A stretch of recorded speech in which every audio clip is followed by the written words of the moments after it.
ओम शांति। आज 21 तारीख है, बुधवार का दिन है।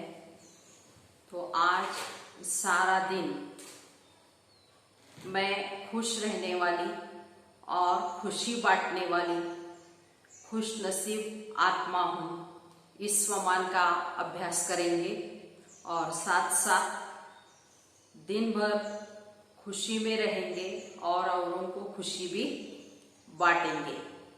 तो खुशी एक सबसे बड़ा खजाना है। बाबा कहते हैं श्वास जाए लेकिन खुशी न जाए।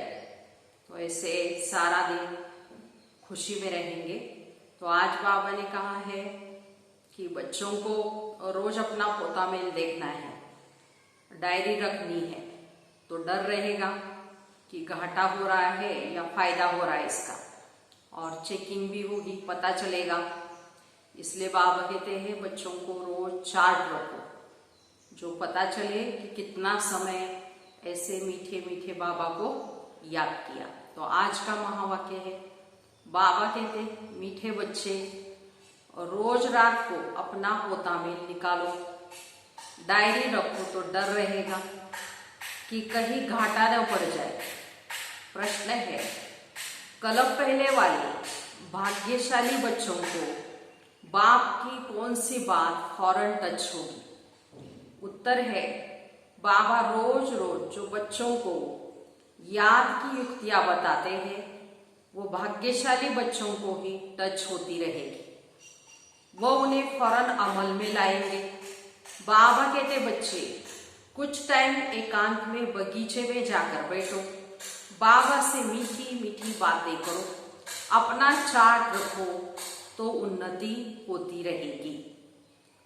तो सारा दिन अपना चार्ट देखना है, चेक करना है, एकांत में बाबा से मीठी मीठी बातें करनी। ओम शांति। मिलिट्री को पहले पहले सावधान किया जाता है, अटेंशन प्लीज।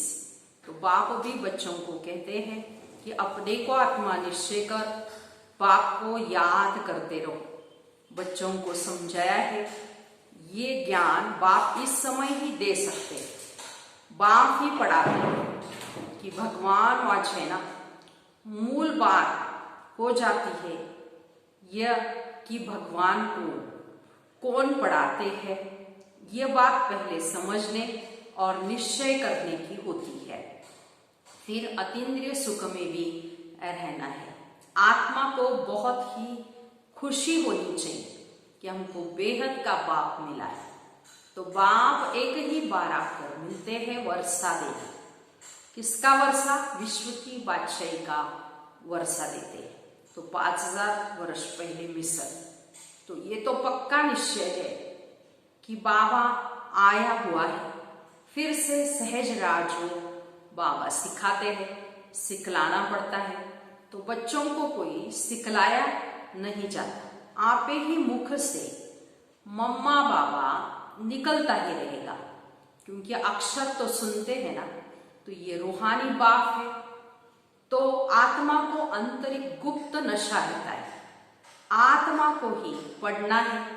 तो परम पिता परमात्मा नॉलेजफुल है ही, वो कोई पढ़ा हुआ नहीं है, वो ज्ञान का सागर नॉलेजफुल है। उनमें नॉलेज है ही। किसकी नॉलेज? ये भी तुम्हारी आत्मा समझती है। तो बाबा में सारे सृष्टि के आदि मध्य अंत की नॉलेज है।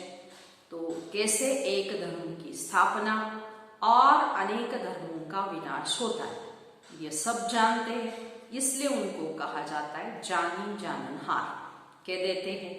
तो जानी जाननहार का अर्थ क्या है, ये भी बिल्कुल नहीं जानते। तो अब तुम बच्चों को बाप ने समझाया है कि यह स्लोगन भी जरूर लगाओ कि मनुष्य होकर अगर क्रिएटर और रचना के आदि मध्य अंत ड्यूरेशन रिपीटेशन को नहीं जाना तो क्या कहा जाए। तो ये रिपीटेशन अक्षर बहुत ही जरूरी है। तो करेक्शन तो होती रहती है। गीता का भगवान कौन, ये चित्र बड़ा फर्स्ट क्लास है। तो सारे वर्ड में ये है सबसे नंबर 1 भूल, जो परम पिता परमात्मा को न जानने के कारण फिर कह देते सब भगवान के ही रूप है। जैसे छोटे बच्चे से पूछा जाता है तो तुम किसका बच्चा, तो कहेगा ना फलाने का। फलाना किसका बच्चा, फलाने का। फिर कह देंगे वो हमारा बच्चा। वैसे ये भी भगवान को जानते नहीं तो कह देते हम भगवान हैं। तो इतनी पूजा भी करते परंतु समझते ही नहीं। तो गाया जाता है ब्रह्मा की रात, तो जरूर ब्राह्मण और ब्राह्मणियों की भी रात होगी। तो ये सब धारण करने की बातें हैं। तो ये धारणा उनको होगी जो योग में रहते हैं। याद को ही बल कहा जाता है। ज्ञान तो है सोर्स ऑफ इनकम। याद से शक्ति मिलती है जिससे विकर्म विनाश होते हैं। तो तुम्हें बुद्धि का योग बाप से लगाना है। ये ज्ञान बाप अभी ही देते हैं, फिर कभी तुमको ये ज्ञान मिलता ही नहीं। सिवाय बाप के ये ज्ञान कोई भी दे न सके। तो बाकी सब है भक्ति मार्ग के शास्त्र, तो कर्मकांड की क्रियाएं, तो उनको ज्ञान नहीं कहेंगे। स्पिरिचुअल नॉलेज एक बाप के पास है और वो ब्राह्मणों को ही देते हैं। और कोई के पास स्पिरिचुअल नॉलेज होती ही नहीं। स्पिरिचुअल नॉलेज एक बाप के पास है और वो ब्राह्मणों को ही देते हैं। तो दुनिया में कितने धर्म, मठ, पंथ, कितनी मतें हैं, तो बच्चों को समझाने की मेहनत होती है। कितने तूफान आते हैं, गाते भी है नैया मेरी पार लगाओ। तो सबकी नैया तो पार नहीं जा सकती। कोई डूब भी जाएगी, कोई की खड़ी भी हो जाएगी। 2-3 वर्ष हो जाते हैं तो कईयों का पता भी नहीं। कई तो फुर्जा माना टुकड़े टुकड़े हो जाते हैं। कोई वहां ही खड़े हो जाते। इसमें बहुत ही मेहनत है। आर्टिफिशियल योग भी कितने सिखाते हैं। तो बाबा कहते ये तो बहुत ही सहज योग है। तो इन जैसा सहज तो कुछ भी है नहीं। बाबा कहते आत्मा ही शरीर में आकर पार्ट बजाती है। 84 जन्म मैक्सिमम है, बाकी तो कम होते जाएंगे। ये बातें भी तुम बच्चों की बुद्धि में कोई योग की है। तो बुद्धि में धारणा मुश्किल होती है। पहली बात बाबा समझाते हैं, कहाँ भी जाते हो तो पहले बाप का परिचय दो। बाप का परिचय कैसे देवे, इसके लिए युक्तियां रची जाती है। वह जब निश्चय हो तब समझे। बाप तो सत्य है, तो जरूर बाप सत्य बातें ही बताते होंगे। तो इसमें संशय नहीं लाना चाहिए। तो याद में मेहनत है, इसमें माया अपोजिशन करती है, घड़ी याद को भुला देती है। इसलिए बाबा कहते हैं चार्ट लिखो। तो बाबा भी देखे कौन कितना याद करते हैं। तो इसलिए बाबा कहते हैं चार्ट रखो याद का, तो पता चले। बाबा कहते हैं डायरी रखो या एकांत में बैठ बाबा से मीठी बातें करो तो पता चले। तो 1/4% भी कई चार्ट नहीं रखते। कोई कहते हम तो सारा दिन याद में रहता हूं।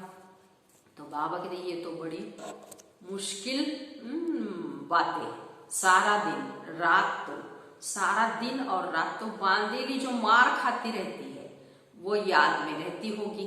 शिव बाबा कब इन संबंधों से हम छूटेंगे? आत्मा पुकारती उनकी, तो बाबा हम बंधन से कैसे छूटे? अगर कोई बहुत याद में रहते हैं, बाबा को चार्ट भेजे, डायरेक्शन मिलते हैं। रोज रात को अपना पोता निकालो, डायरी रखो।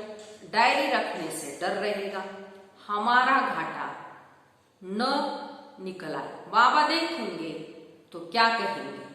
तो इतने मोस्ट बिलवेड बाबा को कितना समय याद करते हो।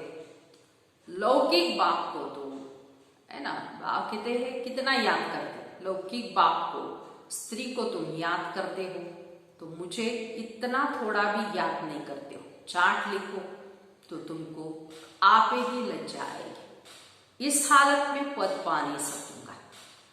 इसलिए बाबा चार्ट पर जोर देते हैं। बाबा को और 84 के चक्र को याद करना है तो फिर चक्रवर्ती राजा बन जाएंगे। आप समान बनाएंगे तब तो प्रजा पर राज्य करेंगे। यह ही राजयोग, नर से नारायण बनने का तो एम ऑब्जेक्टिव ये है। जैसे आत्मा को देखा नहीं जाता, समझा जाता है, तो इनमें आत्मा है ये भी समझा जाता है। ये लक्ष्मी नारायण की जरूर राजधानी होगी। इन्होंने सबसे जास्ती मेहनत की है, तब लक्ष्मी नारायण ने स्कॉलरशिप पाई है। तो जरूर इन्हों की बहुत प्रजा होगी। ऊंच से ऊंच पद पाया है, जरूर बहुत योग लगाया है, तब पास विद ऑनर हुए हैं। ये भी कारण निकालना चाहिए। हमारा योग क्यों नहीं लगता? धंधे आदि के झंझट में बहुत बुद्धि चली जाती है। उनसे टाइम निकाल इस तरफ जास्ती ध्यान देना चाहिए। कुछ टाइम निकाल बगीचे में एकांत में बैठना चाहिए। फीमेल तो जा न सके, उनको तो घर संभालना है। पुरुषों को सहज है। कलप पहले वाले जो भाग्यशाली होंगे उनको ही ये टच होगा। तो पढ़ाई तो बहुत अच्छी है, बाकी हर एक की बुद्धि अपनी अपनी होती है। तो कैसे भी करके बाप से हमको वर्षा लेना ही है। बाबा डायरेक्शन सब देते, करना तो बच्चों को ही है। तो बाबा डायरेक्शन देंगे जनरल। एक एक पर्सनल भी आकर कोई पूछे तो राय दे सकते हैं। तीर्थों पर, बड़े बड़े पहाड़ों पर जाते हैं तो पंडे लोग सावधान करते रहते हैं, बड़ी मुश्किलात से जाते हैं। तो तुम बच्चों को भी बाबा कहते हैं बहुत सहज युक्तियां बताते हैं बाप को याद करने की, शरीर का भान खत्म करना। बाबा कहते हैं मुझे याद करो, बाबा आकर नॉलेज दे, चले जाते हैं। आत्मा जैसा तीखा रॉकेट और कोई हो ही नहीं सकता। तो वो लोग मून आदि तरफ जाते हैं तो कितना टाइम वेस्ट करते। ये भी ड्रामा में नोंद है। ये सायन का हुनर भी विनाश में मदद करता है। वो है साइंस और तुम्हारी है साइलेंस। तो अपने को आत्मा समझ बाप को याद करना, ये है डेड साइलेंस। मैं आत्मा शरीर से अलग हूं और शरीर हूं। ये शरीर पुरानी जुत्ती है, तो सर्प कछुए की मिसाल भी तुम्हारे लिए है। तुम ही कीड़े जैसे मनुष्यों को भू भू कर मनुष्य से देवता बनाती हो। तो विषय सागर से क्षीर सागर में ले जाना तुम्हारा ही काम है। सन्यासियों को ये यज्ञ तप आदि कुछ भी नहीं करना है। भक्ति और ज्ञान है ही गृहस्थियों के लिए। तो जिन्होंने उनको तो सत्युग में बाबा कहते आना ही नहीं है सन्यासियों, वह क्या जाने इन बातों से। तो ये भी ड्रामा में नोंद है इस निवृत्ति मार्ग वालों की, जिन्होंने पूरे 84 जन्म लिए वही ड्रामानुसार आते रहेंगे। इसमें भी नंबरवार निकलते रहेंगे। माया बड़ी प्रबल है, आंखें भी बड़ी क्रिमिनल है। तो ज्ञान का तीसरा नेत्र मिलने से आंखें सिविल बनती है, फिर आधा कलप कभी भी क्रिमिनल नहीं बनेगी। यह बड़ी धोखेबाज है। तो तुम जितना बाप को याद करेंगे उतना कर्म इंद्रिया शीतल होती जाएगी। फिर 21 जन्म कर्म इंद्रियों की कोई चंचलता नहीं आनी है। यहाँ कर्म इंद्रियों में चंचलता होती है, वहां नहीं। सब कर्म इंद्रिया शांत सतोगुनी रहती है वहां। तो देह अभिमान के बाद भी सब शैतानी आती है। तो बाबा तुमको देही अभिमानी बनाते हैं। आधा कल्प के लिए तुमको वर्षा मिल जाता है। तो जितनी जो मेहनत करते उतना ऊंच पद पाएंगे। मेहनत करनी है देही अभिमानी बनने की, फिर कर्म इंद्रिया धोखा नहीं देगी। तो अंत तक युद्ध चलते रहेगी। जब कर्मातीत अवस्था को पाएंगे तब तक लड़ाई शुरू होगी। दिन प्रतिदिन आवाज होता जाएगा। मौत से डरेंगे। तो बाबा कहते ये ज्ञान सबके लिए है। सिर्फ बाप का परिचय सबको देना है। हम आत्माएं सब भाई भाई है, सब एक बाप को याद करते हैं। गॉड फादर कहते हैं करके कोई नेचर को मानने वाले होते हैं, परंतु गॉड तो है, उनको याद करते हैं मुक्ति, जीवन मुक्ति के लिए। मोक्ष तो है नहीं। वर्ल्ड की हिस्ट्री ज्योग्राफी को रिपीट करना ही है। बुद्धि भी कहते जब सतयुग था तो एक ही भारत था, तो मनुष्य तो कुछ भी नहीं जानता। इन लक्ष्मी नारायण का राज्य था। लाखों वर्ष तो हो न सके। लाखों वर्ष होते तो कितनी ढेर संख्या हो जाती। तो बाबा कहते अब कलयुग पूरा हो, सतयुग की स्थापना हो रही है। वह समझते कलयुग तो अर्जुन बच्चा है, इतने हजार वर्ष की आयु है। तो तुम बच्चे जानते हो यह कल्प है ही 5000 वर्ष का। लाखों वर्षों की तो बात ही नहीं बाबा कहते हैं। तो भारत में ही स्थापना हो रही है। भारत ही अब स्वर्ग बन रहा है। अब श्रीमत पर फिर से तुम स्थापना कर रहे हो।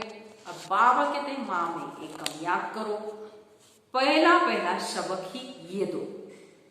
जब तक बाप का निश्चय नहीं होगा तब तक वो प्रश्न पूछते ही रहेंगे, तो फिर कोई बात का उत्तर नहीं मिलेगा। तो समझेंगे ये जानते कुछ भी नहीं और कहते भगवान हमको पढ़ाते हैं। इसलिए पहले तो एक ही बात पर ठहर जाओ। तो पहले बाप का निश्चय करें, फिर बरोबर सभी आत्माओं का बाप एक ही है और वो है रचता। तो जरूर संगम पर ही आएंगे। तो बाबा कहते मैं कोई युगे युगे नहीं आता, कल्प के संगम युग पर आता हूं। मैं हूं ही सृष्टि, नई सृष्टि का रचना। तो बीच में कैसे आऊंगा? तो मैं आता हूं पुरानी और नई दुनिया के बीच में संगम पर। इनको पुरुषोत्तम संगम युग कहा जाता है। तो तुम पुरुषोत्तम यहां बनते हो। तो लक्ष्मी नारायण सबसे पुरुषोत्तम है। तो एम ऑब्जेक्ट भी कितनी सहज है। सबको बोलो स्थापना हो रही है। तो बाबा ने कहा पुरुषोत्तम अक्षर जरूर डालो, क्योंकि यहां तुम कनिष्ठ से पुरुषोत्तम बनते हो। ऐसी मुख्य बातें भूलनी नहीं चाहिए। और संवत की डेट भी जरूर लिखनी चाहिए। यहां तुम्हारे पहले से ही राजाई शुरू हो जाती है और कोई राजाई पहले से नहीं होती। वो तो धर्म स्थापक आए हैं, तब उनके पीछे उनके धर्म की वृद्धि होती है। करोड़ों बने तब राजाई चले। तो तुम्हारी तो शुरू से सतयुग में राजाई ही होगी। ये किसी को भी बुद्धि में नहीं आता कि सतयुग में इतनी राजाई कहां से आई। तो कलयुग अंत में इतने ढेर धर्म है, फिर सतयुग में एक धर्म एक राज्य कैसे हुआ? कितने हीरे जवाहरातों के महल है। तो भारत ऐसा था जिसको पैराडाइज कहते थे। 5000 वर्ष की बातें हैं। तो ये लाखों वर्षों का हिसाब कहां से आया? मनुष्य कितने मुंझे हुए हैं, अब उनको कौन समझाए? वे समझते थोड़ी है कि हम आसुरी राज्य में हैं। इनकी देवताओं की तो महिमा करते हैं कि सर्वगुण संपन्न, 16 कला संपूर्ण, डबल अहिंसक, मर्यादा पुरुषोत्तम। तो इनमें 5 विकार है ही नहीं देवताओं में, क्योंकि वो देही अभिमानी है। तो बाबा कहते मुख्य है याद की यात्रा। 84 जन्म लेते लेते तुम पतित बनते हो, अब फिर पवित्र बनना है। ये ड्रामा का चक्र है। तो अभी बाबा संगम पर हमको पावन बनाने के लिए आए हुए हैं। तो बाबा कहते हैं याद की यात्रा से ही हम पावन बनेंगे। तो मुख्य बाबा कहते हैं याद है।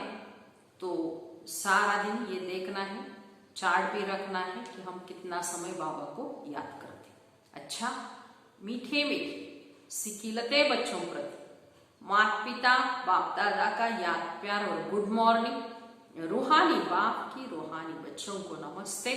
हम रूहानी बच्चों की और रूहानी माता पिता बाप दादा को याद प्यार, गुड मॉर्निंग और नमस्ते।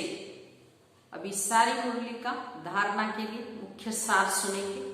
पहली पॉइंट है, ज्ञान से तीसरे नेत्र को धारण कर अपनी धोखेबाज आंखों को सिविल बनाना है। याद से ही कर्मेंद्रिय शीतल सतोगुनी बनेगी, इसलिए यही मेहनत करनी है। दूसरी पॉइंट, धंधे आदि से टाइम निकाल एकांत में जाकर याद में बैठना है। कारण देखना है हमारा योग क्यों नहीं लगता है, अपना चार्ट जरूर रखना है। आज का वरदान है, निर्णय शक्ति और कंट्रोलिंग पावर द्वारा सदा सफलता मूर्त हो। विस्तार है, किसी भी लौकिक या अलौकिक कार्य में सफलता प्राप्त करने के लिए विशेष कंट्रोलिंग पावर और जजमेंट पावर की आवश्यकता होती है, क्योंकि जब कोई भी आत्मा आपके संपर्क में आती है तो पहले जज करना होता है कि इसे किस चीज की जरूरत है।